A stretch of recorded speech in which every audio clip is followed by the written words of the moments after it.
స్వచ్ఛమైన నాణ్యమైన గౌదర్పార్ పూజా ఉత్పత్తులు www.gaudarpar.com ద్వారా ఆన్లైన్ లో ఆర్డర్ చేయండి. మీ ఇంటిని దేవాలయంగా మార్చుకోండి. నమస్తే, నేను Keshav. Welcome to Suman TV. IT రంగం ఇప్పుడు దేశం మొత్తాన్ని శాసిస్తోందంటే అది అతిశయోక్తి కాదు. ప్రధానంగా దక్షిణాది రాష్ట్రాల్లో సుసంపన్నమైనటువంటి ఆర్థిక వ్యవస్థలు ఉన్న రాష్ట్రాలు ప్రధానంగా ఐటీ రంగంపైనే ఫోకస్ పెట్టాయి. పక్కనే ఉన్నటువంటి మహారాష్ట్ర, కర్ణాటక, తమిళనాడు వీటితో పోల్చి చూసినప్పుడు తెలంగాణ కూడా పోటీలో ఏమాత్రం తగ్గనటువంటి పరిస్థితి. ఐటీ కంపెనీల విషయంలో నంబర్ 1, నంబర్ 2 స్థానాల్లో నిలుస్తున్నటువంటి నగరం హైదరాబాద్. సో ఇటువంటి ఐటీ యోగం ఆంధ్రప్రదేశ్ రాష్ట్రానికి ఉందా? తెలంగాణలో ఐటీ బీజాలని ఒక రకంగా ఉమ్మడి ఆంధ్రప్రదేశ్లో హైదరాబాద్లో ఐటీ బీజాలని నాటిన చంద్రబాబు నాయుడు ఏపీకి మళ్ళీ ఆ గ్లామర్ తీసుకురాగలుగుతారా? గత 5 ఏళ్లలో జరిగినటువంటి నష్టం వల్ల గతంలో చేసిన ప్రయత్నాలన్నీ మళ్ళీ జీరో నుంచి మొదలు పెట్టాల్సిన పరిస్థితిని సృష్టించాయా? ఈ అంశం పైన విశ్లేషణ చూద్దాం. మనతో పాటు అనలిస్ట్ చందు శ్రీనివాస్ గారు. నమస్కారం. నమస్కారం. ఐటీ అంటే ఇప్పుడున్నటువంటి మోడర్న్ ఏజ్ రంగాల్లో అది చాలా కీలకమైనటువంటి రంగం. ఇటు మహారాష్ట్ర, కర్ణాటక, తమిళనాడు ఐటీ మీద బాగా ఫోకస్ చేసినాయి. ఉత్తరాదిలో ఉన్నటువంటి ఢిల్లీ, పంజాబ్ లాంటి రాష్ట్రాలు కూడా దానిపైన కాన్సన్ట్రేట్ చేసినాయి.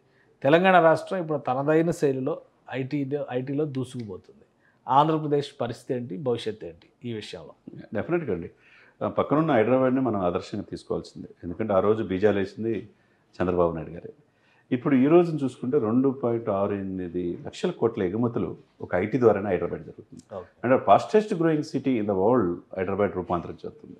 ఇప్పుడు దాదాపు 1500 ఐటీ కంపెనీలు ఉన్నాయి. మరి ఇక్కడ హైదరాబాద్, అదే పక్కనున్న చెన్నైలో అయితే 2000 కంపెనీలు ఉన్నాయి. ఇక కర్ణాటకలో అయితే 3000 ఐటీ కంపెనీలు ఉన్నాయి. మరి ఆంధ్రప్రదేశ్లో పట్టుమనే 10 ఐటీ కంపెనీలు కూడా చవటానికి లేవు సార్. ఉన్నాయి కూడా మీరు ఏ విధంగా నెరవేరు చేశారో మీకు అన్నీ తెలియంది కాదు. గత 5 సంవత్సరాల్లో తీర ప్రాంతం అంతా ఉండి 974 కిలోమీటర్ తీర ప్రాంతం ఉండి విశాఖపట్నం కాస్మోపాలిటన్ సిటీ, తర్వాత అమరావతి ఉంది, విజయవాడ ఉంది. ఎందుకు ఐటీ కంపెనీలు తాలైపోయారు అనేది ఇప్పటికీ ప్రశ్నే. 15 లక్షల కోట్ల పెట్టుబడులు వచ్చినాయి అన్నారు, ఎవరు కూడా ముందుకు రాల. 5 సంవత్సరాలు ఎందుకు అంత నిర్లక్ష్యానికి గురైంది? ఇప్పుడైనా మీరు అన్నట్టుగా ఆ యోగం ఉందా అంటే డెఫినెట్గా చంద్రబాబు నాయుడు కొనుక్కున్న అనుభవం, ఆయనకి ప్రపంచవ్యాప్తంగా ఉన్న ఇది కరెక్ట్గా పనిచేస్తుంది. ఇప్పుడు ఐటీ శాఖ మంత్రిగా లోకేష్ గారు ఉన్నారు కాబట్టి ఐటీ ఇండస్ట్రీ తీసుకొచ్చే అవకాశం ఉంది. పవన్ కళ్యాణ్ గారు కూడా ఎప్పుడు యూత్ ఉంది ఉపయోగించుకోవాలనుకుంటున్నాడు. స్కిల్ సెన్సెస్ ద్వారా ముందుకు తీసుకెళ్ళి ఐటీ కంపెనీలు కావాలని. ఏపీలో లాస్ట్ టైం గవర్నమెంట్ చాలా ప్రయత్నాలు చేసినట్టుగానే మనం చూడాలి. ఎందుకంటే 2014, 2019 మధ్యలో విశాఖలోనేమో మిలీనియం టవర్స్ అన్నారు, విజయవాడలోనేమో మేధా టవర్స్ అన్నారు. అలానే రాజధాని అమరావతికి సమీపంలో మంగళగిరిలో ఐటీ టవర్స్ కట్టారు, కొన్ని కంపెనీలను కూడా తీసుకొచ్చారు. ఇప్పుడు ఏంటి వాటి పరిస్థితి ఏంటి? ఆ ప్రయత్నం గత 5 ఏళ్లలో ఏ విధంగా ముందుకెళ్ళింది? అవి నిరుపయోగంగా ఉన్నాయండి. పూర్తి కాల అది పూర్తిగా అమలు చేయాల్సిన బాధ్యత ఇప్పుడు ఈ ప్రభుత్వానికి ఉంటుంది. ఇప్పుడు నేను చెప్పినట్టు 2.68 లక్షల కోట్ల ఎగుమతులు ఒక హైదరాబాద్కి జరుగుతున్నాయి అంటే ఒక ఐటీ ద్వారా. దానివల్ల ఈ మధ్య కాలంలో రాష్ట్ర ఆర్థిక బడ్జెట్ అంతా మరి ఈ మధ్య కాలం 40,000 మందికి ఎంప్లాయ్మెంట్ హైదరాబాద్ ఇచ్చింది. అది ఎవరు వచ్చినా, ఏ ప్రభుత్వం వచ్చినా, గతంలో ఐటీ శాఖ మంత్రి కేటీఆర్ గారు చక్కగా చేశాడు, అంతకుముందు వైఎస్ రాజశేఖర రెడ్డి గారు, తర్వాత ఇప్పుడు రేవంత్ రెడ్డి గారు వచ్చిన ఐటీని బేస్ చేసుకొని ఇప్పుడు చంద్రబాబు గారు ఐటీ మినిస్టర్ యుఎస్ టూర్లో ఉన్నారు. 50,000 కోట్ల పెట్టుబడులు తీసుకురావడానికి ఉన్నారు. అంటే ఇక్కడ ఏంటంటే డెక్కన్ ప్లాటూలో ఉంది, రోడ్డు కనెక్టివిటీ ఉంది, తర్వాత ఎయిర్పోర్ట్ ఫెసిలిటీస్ ఉన్నాయి. ఎప్పటికప్పుడు ఐటీ కంపెనీ పెట్టుకుందామంటే వెసులుబాటు ఉంది, త్వరితగతిన వాళ్ళకి పర్మిషన్ ఇచ్చే అవకాశం ఉంది. అప్పుడు ఇంట్రెస్ట్ చూపిస్తాయి రావడానికి, అంటే ఇంటర్నేషనల్ కనెక్టివిటీ ఉంది కాబట్టి. దీంతో పాటు అండి ఐటీ రారాజుగా ఈరోజు హైదరాబాద్ రూపాంతరం చెందుతుందంటే డెఫినెట్గా ఆంధ్రప్రదేశ్ కూడా ఐటీ రాజారాజుగా తీసుకురావచ్చు. తీసుకొచ్చే అవకాశం ఈ పాలకులకు ఉండాలి. మంచి మెజార్టీతో వచ్చింది కాబట్టి చంద్రబాబు నాయుడు గారు, పవన్ కళ్యాణ్ గారికి, ఐటీ మంత్రిగా లోకేష్ గారికి ఆ బాధ్యత ఉంది. ఇకపోతే ఈ రంగంలో 9.46 లక్షల మందికి ఉపాధి కలుగుతుంది ఒక హైదరాబాద్లోనే. అంటే చూడండి, దాని మీద ఆధారపడి అనేక రకాల ఫుడ్ ప్రాసెస్ ఆర్థిక వ్యవస్థ నడుస్తుంది కదా.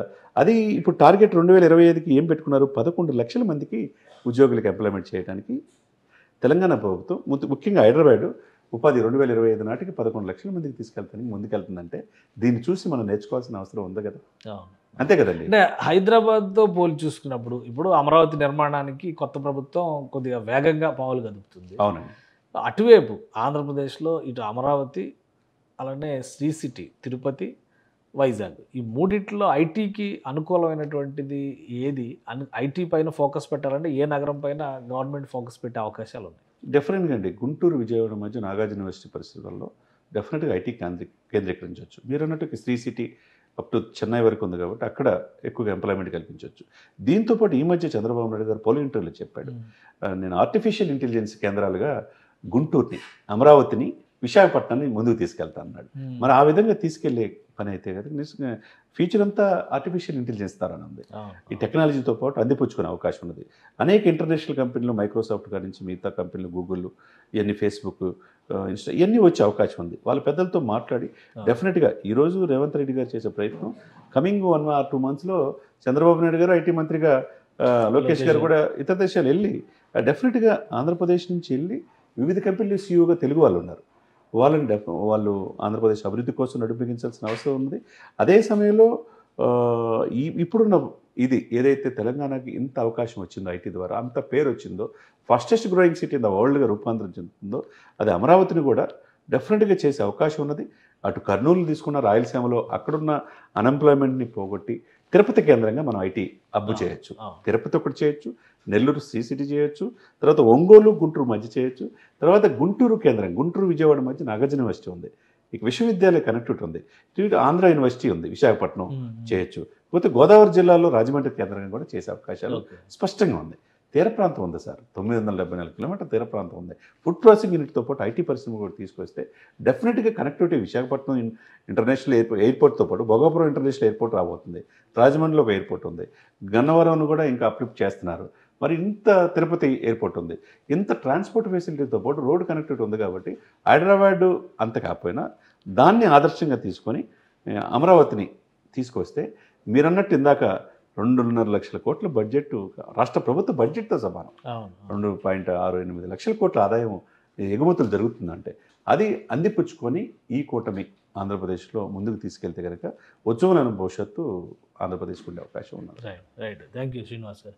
ఇది ఆంధ్రప్రదేశ్లో ఐటీ అభివృద్ధి చెందడానికి అన్ని అవకాశాలు ఉన్నప్పటికీ ప్రభుత్వం గతంలో ఉన్నటువంటి 5 ఏళ్లలో ప్రభుత్వం నిర్లక్ష్యం చేయడం అనేది ఆ వేగం మందగించింది. ఇప్పుడున్నటువంటి పరిస్థితుల్లో ఏపీలో ఉన్నటువంటి కీలక నగరాలపైన ఫోకస్ పెట్టడం ద్వారా ఐటీ పరిశ్రమని మరింత విస్తరింపజేయడానికి ఆస్కారం ఉంటుందని, రాబోయే రోజుల్లో ఐటీ ద్వారానే పెద్ద ఎత్తున ఉద్యోగ కల్పన కూడా మార్గం ఉందనేది చంద్ర శ్రీనివాస్ చేస్తున్నటువంటి విశ్లేషణ. ఇది special discussion. Keep watching. Suman టీవీలో మీ పర్సనల్ అండ్ బిజినెస్ ప్రమోషన్స్ కోసం కింది నెంబర్కి కాంటాక్ట్ చేయండి.